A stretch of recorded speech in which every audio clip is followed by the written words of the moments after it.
amigos, it's time to settle in on your device and watch Carlos, Oscar, and Friends. Tonight's guest, blazing his way through the comedy circuit and now also the acting realm, the very, very funny Sherwin, Arae. Yo, what up? It's Carlos, Oscar, and Friends, and actually tonight I got a new friend in town. So it's like a live meet and greet in a green room with another comic that you haven't met. I met my man who's coming up right now, Sherwin Arae, or Arae. See, I messed that up already, I think. You got it. No, you did it. I did? Oh, man. Beautiful. Well, here's the deal. This is the way I met Sherwin. Our producer, both Greg and me, so the producer show, we were doing a virtual show. I needed a USB mic different than the Yeti that I'm using right now. And Sherwin had an extra one. We met in Beverly Hills in public, a cafe. I gave him the cash. He gives me the mic. We out. And so I must have looked like a dork. Were you there? It was that your wife? That was your wife, I assume, right? That was my wife. I call her my husband because she thinks she runs shit. But yeah, my wife, yeah. I looked like an idiot. Check this out, folks. I give Sherwin so nice.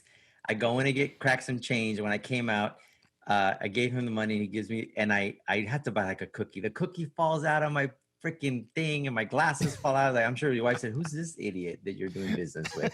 But anyway, that's how it was. But I got to, we did a show together virtually, but I did get to meet Sherwin face to face. But I'm very interested because I've been around like a grizzled vet, and I think like you're a new cat on the scene.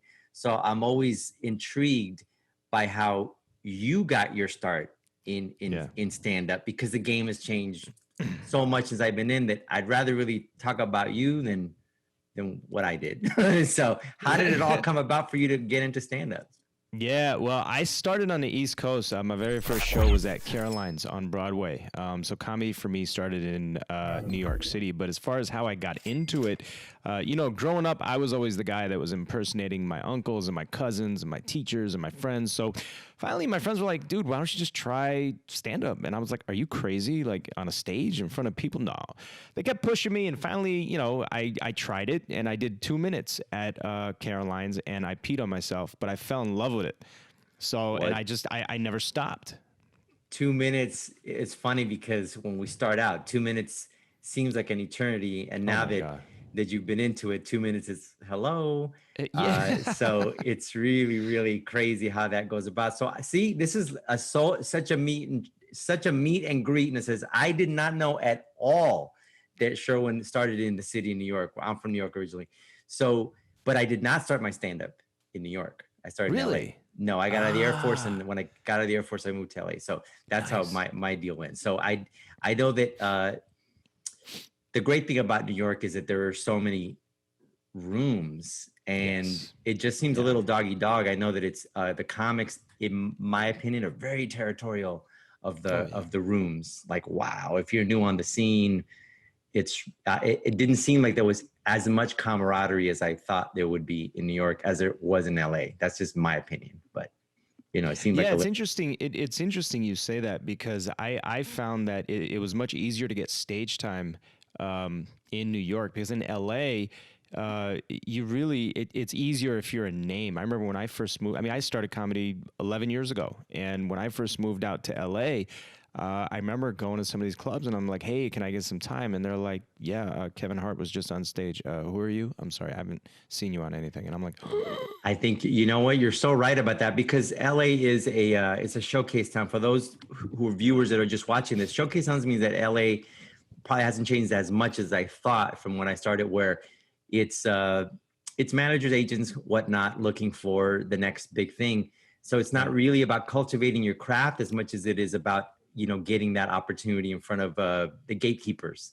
Yeah. So a lot of it is that, they want audiences to laugh and buy drinks and whatnot, but that's such a huge component of it in Los Angeles. Whereas in New York is, you funny, you not, you got to know people, but it just seems like that is not in the forefront as it is in Los Angeles, where I got blessed because my manager for a long time was Jamie Masada, who owned the Laugh Factory. So I would do like 200 sets a year. So it shapes you, but then you're shaping yourself for these 20-minute sets. And it's not until you really go out there, this is the grizzled vet telling you, once you start doing these long sets, like, getting out of the showcase realm, like it is in the city. I'm sure it's very hard to get an hour in New York City. It's very hard to get an hour, obviously, in Los Angeles. Once you start getting those long sets and you go back to the clubs, you feel like you were on stage for a second. It's really, really weird to go back to the quote unquote showcasing. And that's one thing that makes us start loving comedy as a comic. It's like, oh, we're so in control once you start doing these. I don't like to use the term headliner, but once you start doing your long sets. And now, what was the first, like when you did what's the longest set you've had to do? Sometimes we weren't supposed to do that long, and they gave us the. That's true. I've done an hour before. Oh, so you're set, bro. Yeah, I've done the hour, so I completely understand what you're saying, and you nailed it. I mean, that is so true. When you go back to doing a 12-minute set, it's like that's 2 bits, if that. Mm-hmm. And I remember when I first started, and they were like, "All right, we'll give you 2 minutes." I was like, 2 minutes? Like what am I gonna say? I was freaking out. So you're absolutely right. Yeah. Yeah. And then sure, when you get into this rhythm with an audience, when you're doing these, longer 45 plus minutes, that rhythm has to be established right away in a showcase. And I think it helped me a lot to do so many sets so early in my career, because I learned how to grab an audience like really quick, but not on purpose. It just kind of happens, Yeah. I want to know when we come back, because I know you're also an actor. Mm-hmm. And I wanna delve into that, because I didn't start out as a stand-up. I just kind of fell into it. I was studying acting in UCLA after the Air Force, and I figured, man, like, people have been taking these classes for years. How am I going to get into this business? So I said, I'll just do stand. So naive. I'll just do stand-up and I'll get an agent. So, so I don't know if that's your story. So when we come back, I want to go on that, because I from what I've seen from you, I know that's actually a serious focus of yourself and your career is acting as well. So we'll be right back after a little something, something.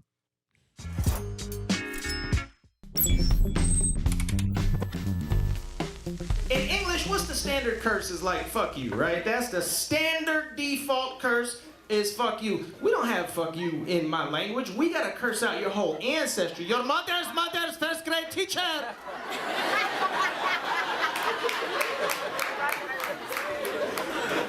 Was the head of prostitution?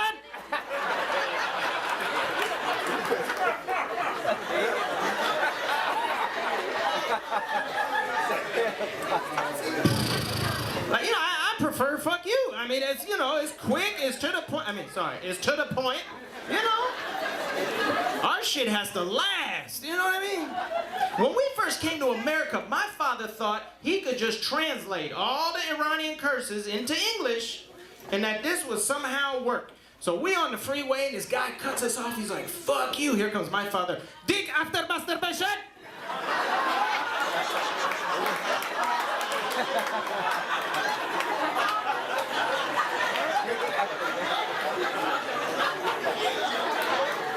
I'm like, Dad, you could have just stopped at dick. After masturbation.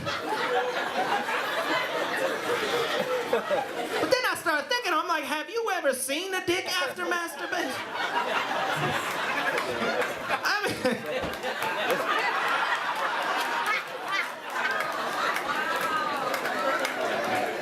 It kind of makes sense now, you know what I mean? All right, you're a funny cat. You're a funny cat, Sherwin. So, okay, I want the audience to know, because it seems to, and I really don't know you that well, but it seems like you're a pretty good actor, because I saw some clips. So is it stand up alone, or is that a really important part of your career goals, is the acting part? They're both equally as important. I started out as a comic, and then I got into acting, because I feel like the two complement each other. So I took some acting classes in LA, and I try to do both, but my heart is really in stand-up. I love acting, but my heart is in stand-up. Yeah, because in stand-up, I think for the layperson out there, just to break it down, is that as a comic, we're the director, we're the writer, we're the actor, we're everything. We're very much in control of that. And then when you're as much as I love acting, I started as an actor.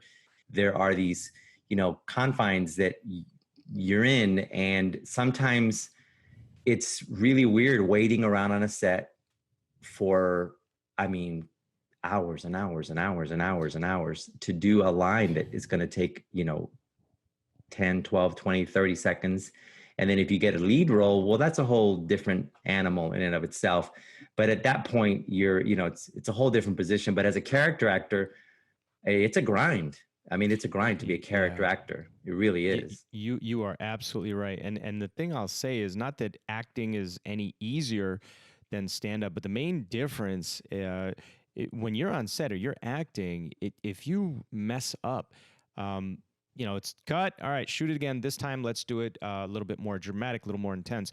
With stand-up, there's no cut. There's no, oh, sorry, guys. Hold on. Let me just, let me look at my notes here. Okay. All right. So last week I was out with this girl. Right? Yeah. There's none of that. Like you get one shot. No, one take. Either you hit it or you die right there on stage in front of everyone. So it's a totally, the two are related, but they're worlds apart at the same time. They're worlds apart, I think, because on one hand, as a comic, we're ourselves embellished, but as an actor, you are saying words you didn't write. You are a different person, and sometimes,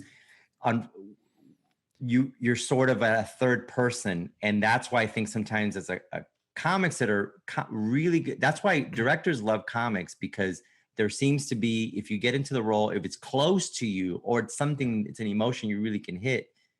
Over the years, from what Robin Williams to to Eddie, it goes on and on the list of comics that have been. Michael Keaton was a comic too. That's right. But really good actors, not to be fair, a really gifted actor, if you give that gifted actor, and they have a sense of humor, 6-7 minutes, they'll look like an actual stand-up on stage. They can actually pull, not for an hour, but they can pull off. Right. They can I was pull just it gonna off. say, like, you could take a stand-up and stick them in a film or a sitcom, but can you do the inverse and take an actor and stick him on stage with an audience and let him go 15, 20 minutes? How would he do?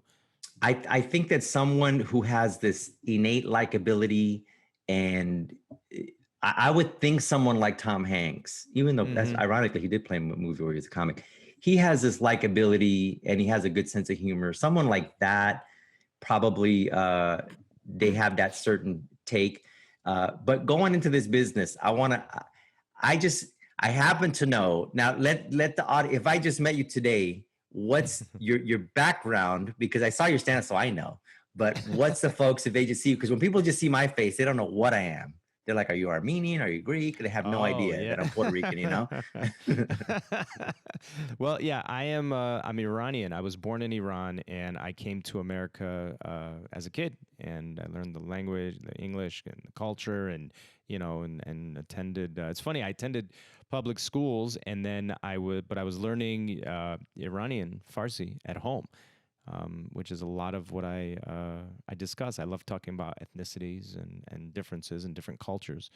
I saw in your acting, it hits home with me because my in-laws, I'm Puerto Rican, my wife's Mexican, but her cousin, they're Persian. So Layla and Dude, Ariane, not if to you're out there. interrupt you, but the other night, man, when we did that virtual show and you said you're born in Burbank, I choked on my that whole bit about that. I died and came back to life. I had to leave the room when you said you're born in Burbank. That hit me like a gunshot.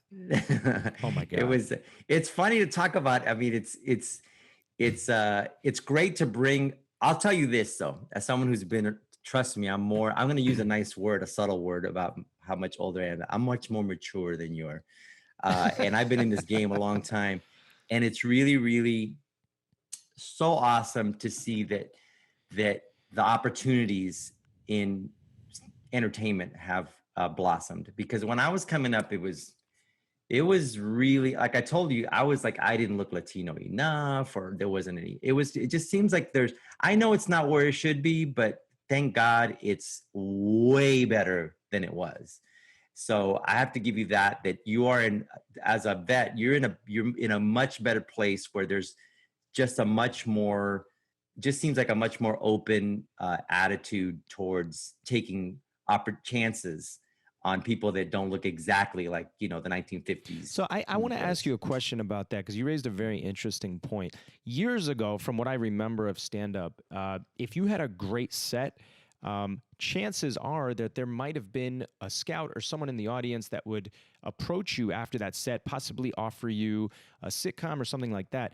Today, with social media and that kind of stuff, it's almost as though if you don't have 100,000 or 200,000 followers or whatever the number is, a lot of people won't talk to you. So do you think social media has helped and hurt at the same time the up and coming comics? I think it has. I think if you hit hard, the scout was there. Yeah.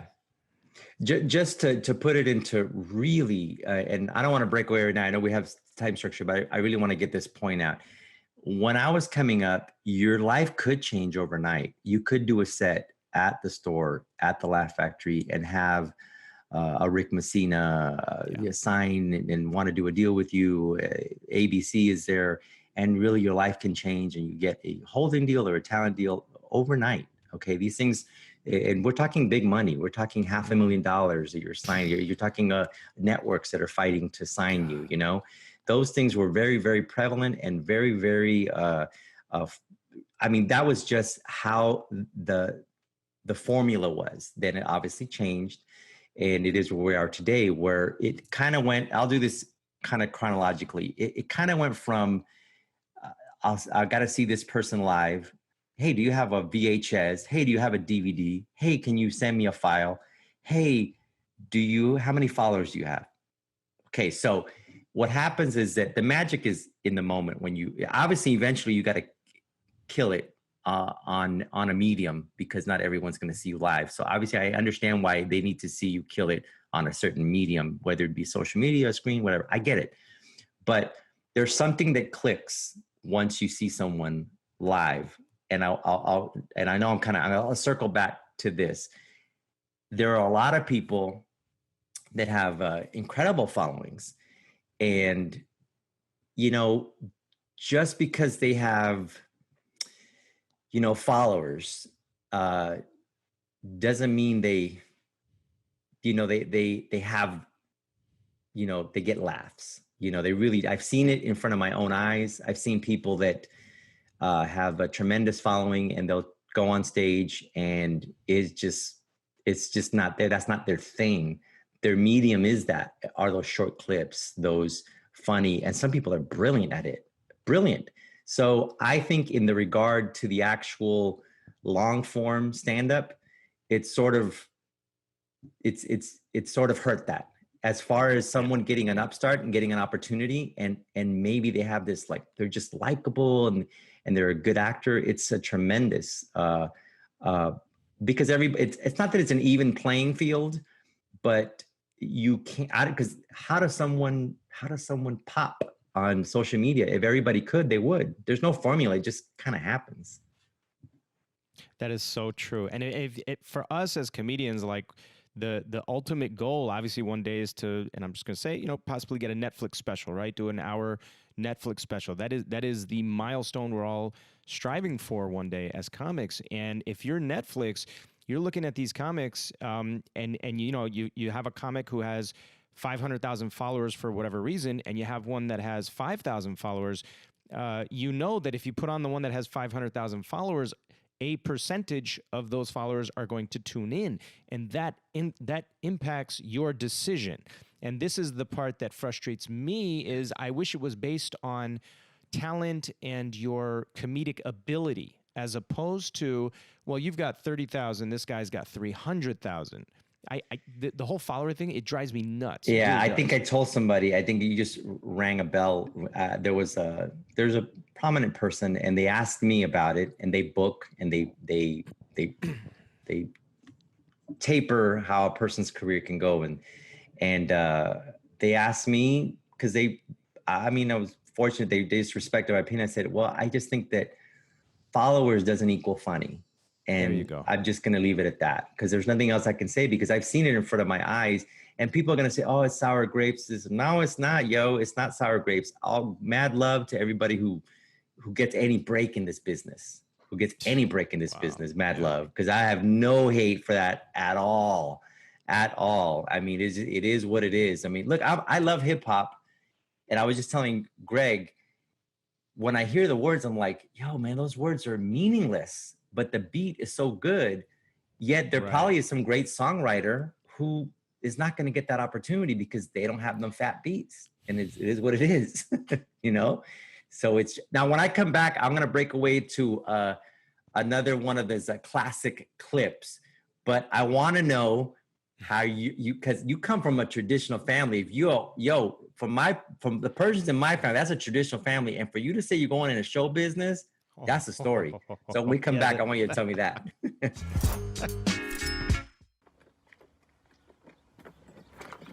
At CO's 24/7 Plumbing, we make sure the job's done right. I don't have a lot of tools, but I make sure I do it right. These people needed this redone here, make sure there's no leaks. Let's check it out, what a job I did. You know the job's done right when there's no leak. There it is. When there's no leak, there's not no, you can see it's barely leaking. Okay. Cut.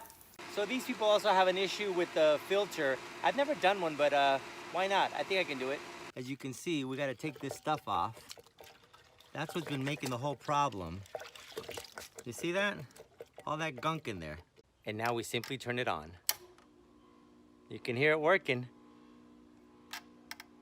Where's my wedding ring? Okay, everyone. What happens now that the wedding ring got into the filter, but it's got to come out at some point in this out filter. So the owners don't know. I got my finger right in there, and it has to cut there. There it is. Okay. Woo! I hope you enjoyed my service. Thanks for nothing.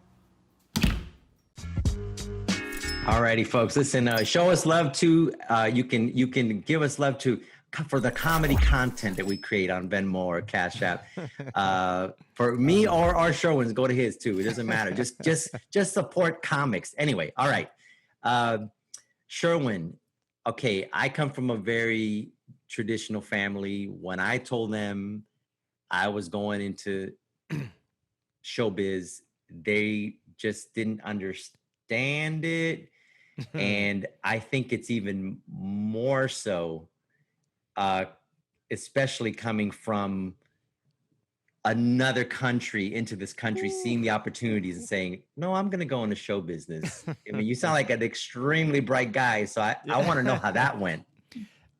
It was very interesting. Well, before I even attempted to do stand-up, I went and got a master's and an MBA. I worked in corporate America for 15, 20 years before I even attempted this. So finally, when I said, look, my heart is in stand-up. Like, I don't want to do this corporate nonsense and just sit behind a computer and the whole day goes by and I say 2 words. Like, I don't want to be confined like that.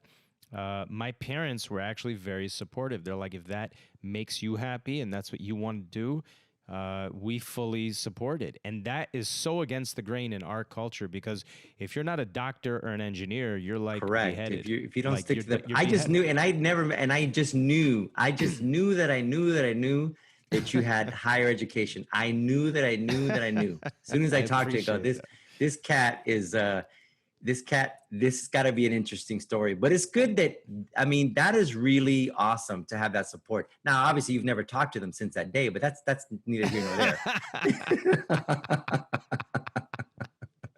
They send you a postcard every now and then. Funny. Oh my God. Yeah. They said, look, man, if it makes you happy, because in Iran, a comedian is looked at kind of like a clown, like someone who gets dressed up and puts like that nose on with the you know, and it's not really respected. In America, they appreciate the art. Yeah, you know what I mean? The comedians make more than when you really make it.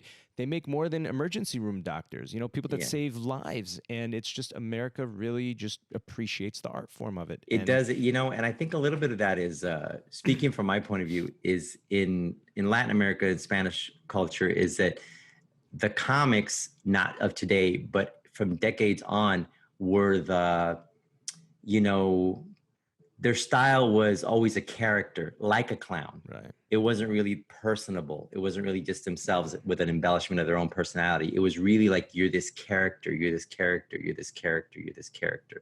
Like the famous character Cantinflas. You were a character. That's not, I mean, that, you know, so it's thought of as like, you're as if you're some sort of character, you're not even yourself. And where in America, stand-up is personalities, your point of view.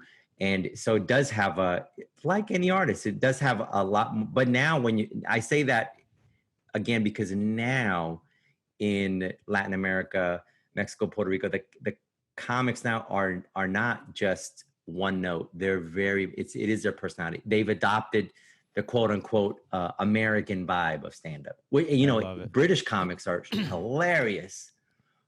Oh my goodness, they're some of the most. That's a whole nother topic. So now, when you said you're gonna put your foot down and put a pedal to the metal, and got at this business,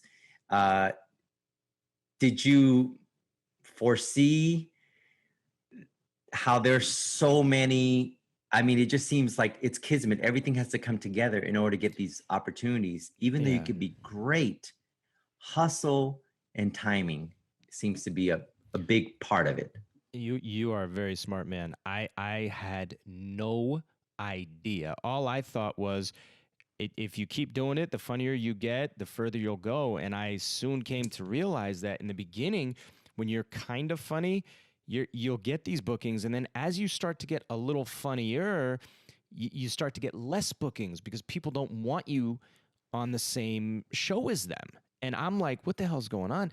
Then you start to experience that whole the hater side of it, and then the politics of it, and then it's who you know, and then that whole side of it, I never contemplated. I was just like, if you do well and you show up prepared, you have a good set. You know, you're going to be rewarded, and it doesn't always work out that way. It's not a meritorious, it doesn't go on merit when it comes to that, because it is a very subjective, you know, the way that people get these opportunities, it becomes very subjective, and it's not as if playing a sport. It's not like in boxing. If you keep knocking people out, even if you don't have the greatest promoter, the crowds will say, this guy needs to get a shot at the title. Excellent. Because he's so good. Yeah. In our business, it's like, well, nobody even knows you're knocking people out, because it's just that way. You sort of get shelved. And I'm not saying I did. I'm just saying the nature of the business is, a lot of it is just work really, really hard. And there's a lot of things that are somewhat out of our control. And I think the sooner we can realize, just go out there and do the best we can and not get lazy, but do the best we can, you know, good things will happen. As far as, you know, getting to certain stratospheres, I think if we think of it that way, we're doing a disservice to when we're doing our art. It's like we're thinking so much about the fame aspect of it in a way. You know, I've seen that. I've seen guys that would rather be famous and funny. I've seen that a lot. Wow. So we got to just know you're right. We have to just remember, like, I've gotten to the point where I literally just say, what's for you is for you. Everyone has a different path. You know, you can get discovered at the store. You can get discovered at an open mic. What's for you is for you. And you have to just keep doing your best. And, you know, eventually you'll fall into the path that you're supposed to be on. And that's it. Yeah, that's it. It really is. And it's, and I got to tell you, when I started, there was a lot less comedians. There were opportunities that seemed to materialize a little bit faster. But in this age of, we're talking an infinite amount of content, it is really something to get someone at a major agency or whatnot to say, I'm going to focus in on this person. I think they're bombarded. Before they would get bombarded with literally pictures, 8x10s, right? Thousands of them. They just throw them in the trash. Now it's a million people who are taking the social media and trying to shape their careers. And there's only so much time in the day for someone who can really advance one's career. And that's the most important thing that I can tell any comedian. This is a team sport. You need to have the right people around you. Oh And God, yeah. that was the biggest fault that I had. I figured, well, I'm funny. What is the No, it's a team sport. You really have to have a team behind you to get to the next level. And that's probably if I can tell any comedian that, I would tell them that. Get good people around you that really believe in you and support you. Go for it. That's kind of the best way to do it. Hey, we're gonna take a quick break and come right back. And here's another something.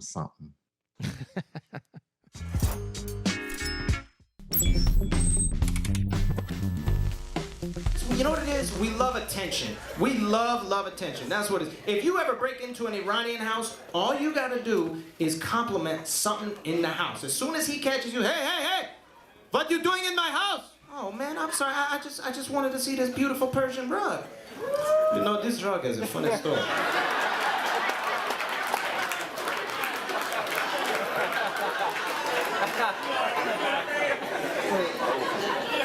Come inside, I tell you about it. Come on. Would you like some tea? You want some tea? Put the gun down. Put the gun down. Put it down. We talk about it. We dramatic as shit, man. Alrighty, we're back. Let's wrap it up here on Carlos Oscar and New Friends. My man Sherwin. Sherwin, where can people get a hold of you? I want them to make sure they keep tabs on you and follow you and see your career skyrocket here. Absolutely. You can follow me on Al Jazeera, CN. No, I'm kidding. Obviously, I'm on Instagram and Facebook. Instagram is at Sherwin Arae. So that's SherwinArae. Facebook, same thing, Sherwin Arae. As far as what I've got coming up, I've got some of these Zoom shows coming up, which are pretty fun. I mean, they're interesting in their own way. But yeah, I mean, everything right now is virtual and remote. So okay, I'm gonna make you jealous for a second, son. Right here, I'm gonna make you jealous for a second, son. So about a week ago, on the low, who knows, right? A gentleman hired me for a live gig. He went through he knows all the politicians, yo. It was an outdoor event. Everybody was spaced. 300 people. God. Yo. 300? 300 people, bro. Dude, you broke like 18 laws with, oh my God. So he knows everyone, bro. This dude got everything signed off, had all the officials signed off. Everybody was spaced. I got to tell you, it was a pretty amazing thing. And and you should have seen, bro, it was like, I think 50 minutes. It felt like 6 minutes because the crowd, you can just see that there's no substitute for the real thing. And I know, and I love the virtual. I love that it's enhancing. I love that we're making new connections and we're making new fans. Yeah. But I got to tell you, when you hit that stage again and in those crowds, if there's any doubt, like, I don't know, should I really be doing stand-up? It makes you go, yeah, this is exactly where I need to be. I really hate you. I told you. I never thought I'd say that to another man, but I really fucking hate you. But that's awesome, dude. Congratulations. Yeah. I'm sure that felt like money getting on that stage. I mean, wow. It was just insane. And to go from Zoom to 300 people. Oh my God. And it was all set outside, and the guy worked on it for weeks and weeks, and he had to get, high officials in that specific city to sign off on it. They had to go look. Anyway, the bottom line is that there's no one that would do that. Only someone that has, the time and effort to be able to, dude, and that's what we said. Your path, what's for you is for you, man. And that is just awesome, dude. Congratulations. Yeah, it was a lot of fun to do. Now, I want to know, before we go, the pilot season, which should be coming up. Mm-hmm. Pilot season's every year now. It's like whenever. It used to be a specific time. It used to be like January to March, but now it's whenever, right? The roles that you've read for, before I let you go, I'm going to be honest, you're a smart guy. Is there any role you read for, you're like, damn, all right, but you in your heart, you're like, I don't know, this is, or can you really, I have a hard time doing that. I have a hard time separating myself from of a character that's like, oh, but I don't know if you're probably a better actor than me. No, I wouldn't say I'm a better actor by any means. I have read for some roles that have been a bit controversial. And as an actor, you've got to be able to just go there, and that's where the That's the work tough is. part. And it's hard. It's hard because on stage, it's us. It's what we feel. And when you're acting, you have to really become that Let character. go. You got to You let have to go. let go. If they want you to look a little vulnerable, they want you to look goofy, and you're used to having all this swag on stage, you got to get rid of it, and it's hard. I'm gonna give you something, an insight here. Oh man, I wish I had more time with you. But it was comics that want to retain a suave, like they get an acting career. They get it. There's a comic that boom blows up, becomes an actor, but they just want to look cool, and they don't want to make fun of themselves. And I've seen comics do that. I'm not going to mention names, but then you could see how it hurt their careers. And then their movies sort of stopped because they wanted to be a star. They didn't want to make fun of themselves, and they didn't want to do certain things, or it was just so outside them to do that. And it was because they were more focused on, they got to look good. They got to look great. See, and that is the issue. Range is everything. If you can show that you're multidimensional and that you can play a mafia crime boss, or you can play, just a regular dad, range is every. Bernie Mac said it. He said, "Stop focusing on money. Focus on being the best, and the money will come." Yeah, don't try to become a star. Just perfect, not perfect your craft, but just strengthen your craft and let it go. It'll let come. it go. It really will come. It's true. I mean, I had a blast talking to you. It's kind of, I bet you people think we actually, I did not know Sherwin at all till I met him. And I just said, Greg set it up. And I said, this is going to be kind of cool because I don't know Sherwin that well. So I'm going to actually, it's like being backstage at a green room when you just meet a comic and you just kind of chop it up. Listen, I want to thank you for coming on the show. Folks, please support Sherwin. Get out there. Follow him on Instagram, Facebook, all the social media. Check us out. Very, very funny cat. Coming up on the rise, and I have to say, you're I knew from the get, bro. This dude's too smart, man. He ain't Boogie Down Bronx. This guy's got something else going on. All right, hey, listen, man. God bless you, bro. I wish the best for you, and tell your wife who met me for that brief moment that I'm not that much of an idiot. But anyway, all right. Right back at you. Thank you for having me on, man. God bless, man. I hope to see you soon on the circuit, man. Love you, man. Thank you. Thank you, brother. All right. Yo, if you think you had fun today, wait till next week. Manny Maldonado's in the house. Manny Maldonado, we can go toe-to-toe on baseball, but we go toe-to-toe with comedy too, to break it down, the life, the ups and downs, the all-arounds. Manny's one of the funniest cats on the scene. Next week, always remember, contribute to comedy.